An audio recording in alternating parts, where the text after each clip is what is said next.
Hello बच्चों, कैसे हैं आप सब। बच्चों, आज मैं आप लोगों को आईसीएसई हिंदी सिलेबस में आप लोगों की जो पुस्तक है साहित्य सागर, उसकी कहानियों से जो चैप्टर नंबर 3 है महायज्ञ का पुरस्कार, इस कहानी को सारांश के रूप में मैं आप लोगों को पूरी कहानी समझाऊंगा। साथ ही साथ इस कहानी का उद्देश्य, इसके शीर्षक की सार्थकता मैं आप लोगों से इस वीडियो में मैं आप लोगों को बताऊंगा। तो सबसे पहले इस कहानी का पूरे सारांश को मैं आप लोगों को, पूरी कहानी को समझाते हुए मैं आप लोगों को बता रहा हूं। यह कहानी महायज्ञ का पुरस्कार जिसे यशपाल जैन जी ने लिखी है, यह कहानी एक धनी सेठ के बारे में है। वे सेठ धार्मिक विचारों के हैं, वो दीन दुखियों की सहायता करने वाले व्यक्ति हैं। उनकी सबसे बड़ी खासियत यह है कि उनके दरवाजे पर कोई भी आ जाता है मांगने के लिए तो वो खाली हाथ नहीं लौटता है, कुछ न कुछ अवश्य प्राप्त करके जाता है। सेठ जी ने बहुत सारे यज्ञ किए थे और बहुत दान धर्म के काम किए थे, पर जैसा कि कहावत है, सब दिन होत न एक समान, हर दिन एक समान नहीं होता है। सेठ जी के भी दिन फिरे और उन्हें गरीबी का मुंह देखना पड़ा। उनके जितने साथी मित्र थे सबने उनसे अपना पल्ला झाड़ लिया, साथ छोड़ दिया। अब सेठ की हालत ऐसी हो गई थी कि उनके पास खाने को भी कुछ नहीं बचा था। तब दुखी होकर सेठानी ने सेठ को सुझाव दिया कि न हो तो एक यज्ञ ही बेच दीजिए।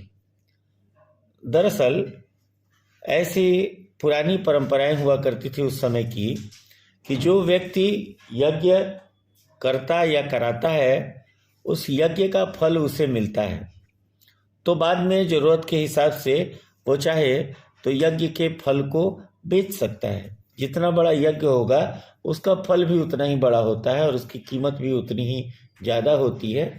तो सेठानी ने सेठ को ऐसा ही करने की सलाह दी। आखिरकार मजबूर होकर सेठ जी कुंदनपुर के धन्ना सेठ को एक यज्ञ बेचने को तैयार हो गए। ऐसा कहा जाता है या ऐसा माना जाता है कि धन्ना सेठ की पत्नी को एक दैवीय शक्ति प्राप्त थी जिससे वह तीनों लोगों की बातों को जान जाती थी। मतलब भूत, भविष्य और वर्तमान। ठीक है, किसी भी व्यक्ति के भूत, वर्तमान और भविष्य को वो जान जाती थी। तो सेठ, निर्धन सेठ धन्ना सेठ के यहाँ जाने का निर्णय ले लेते हैं।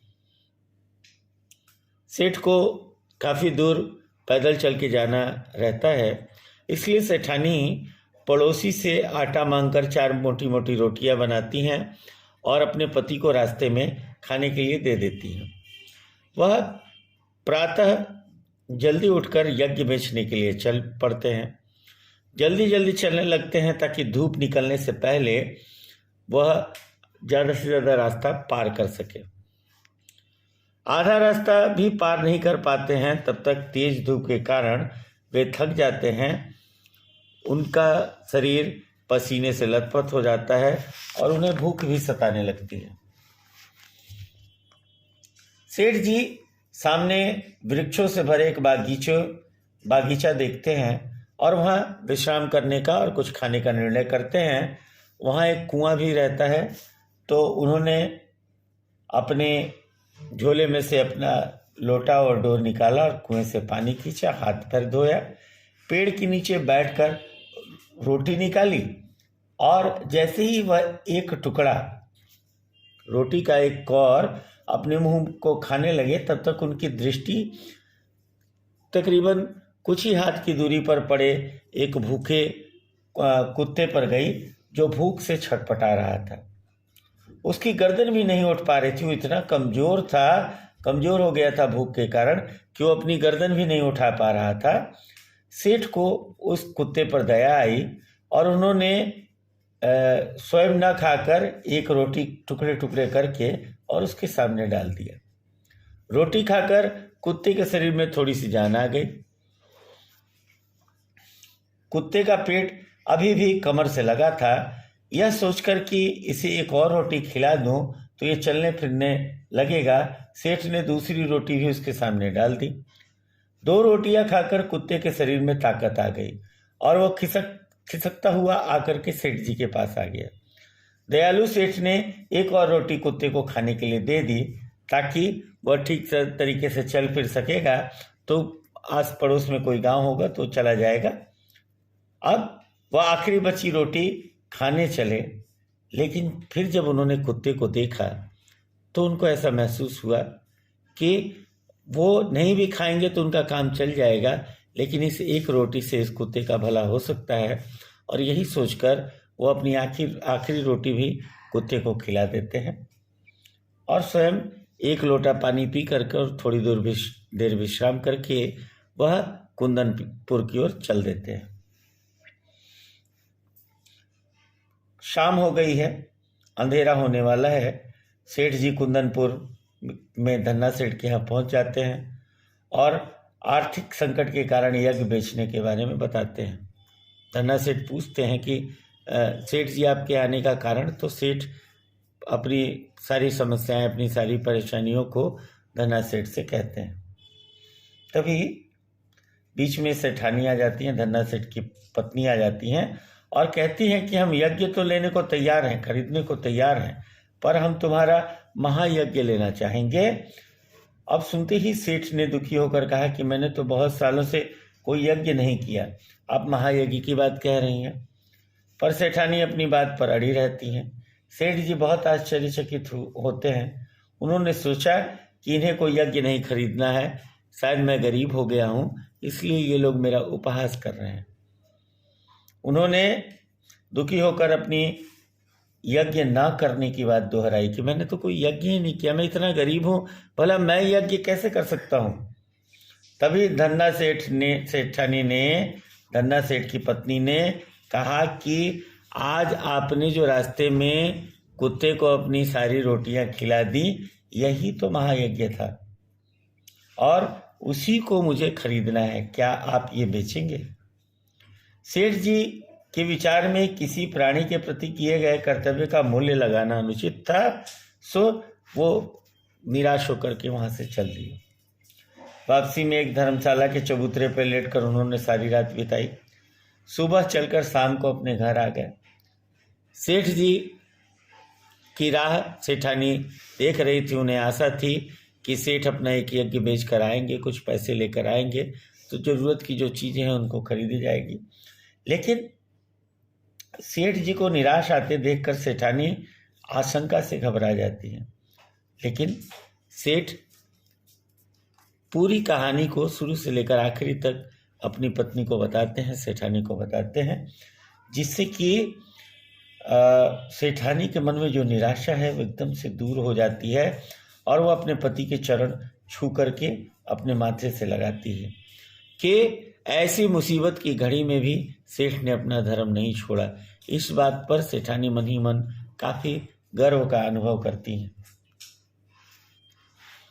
खैर, अंधकार में दिया जलाने के लिए वह दालान में जाती हैं तो किसी चीज से उनको ठोकर लगती है और वो गिरते गिरते बचती हैं।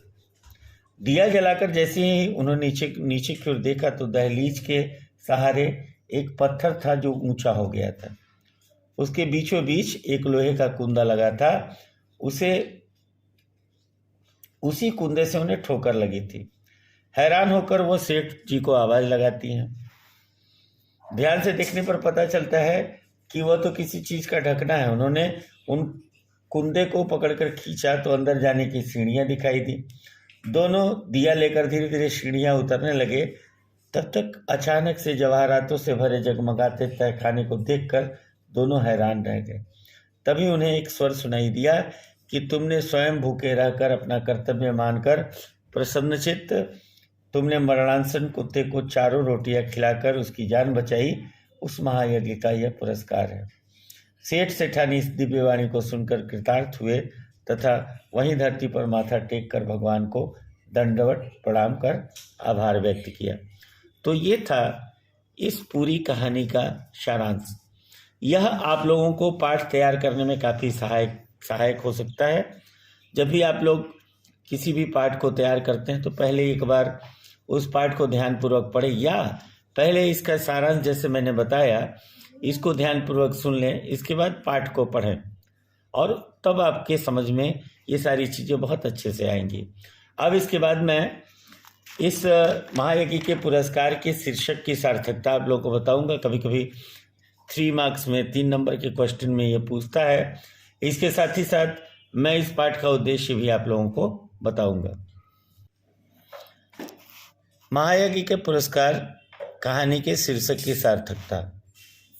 महायज्ञ का पुरस्कार कहानी का शीर्षक पढ़ते ही हमारे मन में जिज्ञासा होती है कि यह महायज्ञ क्या है, और यह उत्सुकता अंत तक बनी रहती है।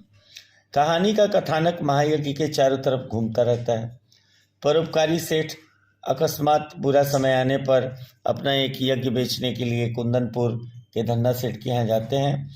रास्ते में अपने साथ लाई हुई चारों रोटियों को एक भूखे कुत्ते को खिला देते हैं और स्वयं एक लोटा पानी पीकर संतुष्ट हो जाते हैं।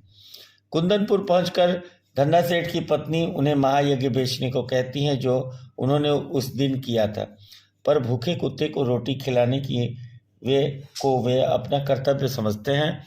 ये महायज्ञ उसको मानते नहीं हैं। बिना यज्ञ बेचे ही वो अपने घर वापस आ जाते हैं। उस रात सेठानी को दहलीज के पास एक पत्थर उठा दिखाई देता है जिसके नीचे जवाहरात से जगमगाता हुआ एक तहखाना है। तहखाने में जाने पर उन्हें दिव्य वाणी सुनाई देती है कि उनके द्वारा कुत्ते पर किए गए उपकार के रूप में जो उन्होंने महायज्ञ किया है यह उसी का पुरस्कार है। इस प्रकार कहानी का अंत भी महायज्ञ के पुरस्कार से ही होता है। शीर्षक पूरी तरह से सार्थक और उद्देश्यपूर्ण है क्योंकि परोपकार ही जीवन का सच्चा ध्येय है। परोपकार समय के अधीन नहीं होता, वह काल परिधि से बाहर हमेशा ही मानवोचित गुण है।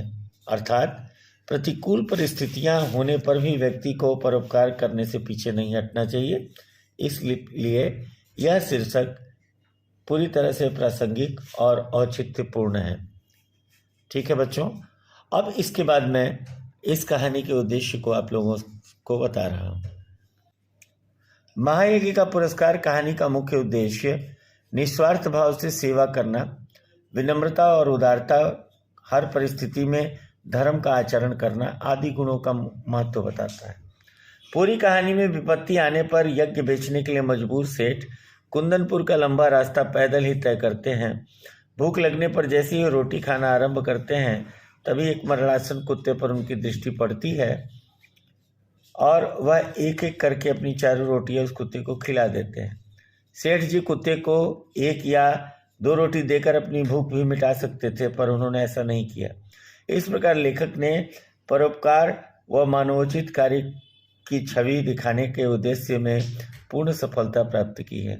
लेखक का दूसरा उद्देश्य यह बताना भी है कि दरिद्र सेवा ही नारायण सेवा है। किसी भी जीव को उसके कष्ट से मुक्ति दिलाना सबसे बड़ा पुण्य का काम है। त्याग के सुख और उसके फल की महिमा बताना भी कहानी का उद्देश्य है। बड़े बड़े आडंबर करके दिखावे में हजारों रुपया खर्च करने की जगह मानव धर्म के पालन से बड़ा यज्ञ और कोई नहीं है। इस प्रकार लेखक अपने उद्देश्य में पूरी तरह से सफल हुए हैं। तो ये था बच्चों महायज्ञ के पुरस्कार कहानी का कथानक यानी सारांश, शीर्षक की सार्थकता और उद्देश्य।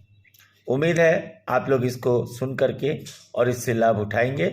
अगर इस पाठ से संबंधित प्रश्नों के विषय में आप लोगों को अधिक जानकारी चाहिए तो महायज्ञ का पुरस्कार जो पार्ट 2 वीडियो होगा उसको आप लोग अवश्य फॉलो करेंगे, क्योंकि उसमें मैं किस प्रकार के क्वेश्चन पूछे जा सकते हैं, किस प्रकार के प्रश्न आ सकते हैं, उसको मैं पूरे डिटेल में बताऊंगा। साथ ही साथ आप लोग इस सक्सेस पॉइंट चैनल को सब्सक्राइब अवश्य करें और अगर ये अच्छा लगे तो इसको लाइक भी अवश्य करें। बहुत बहुत धन्यवाद।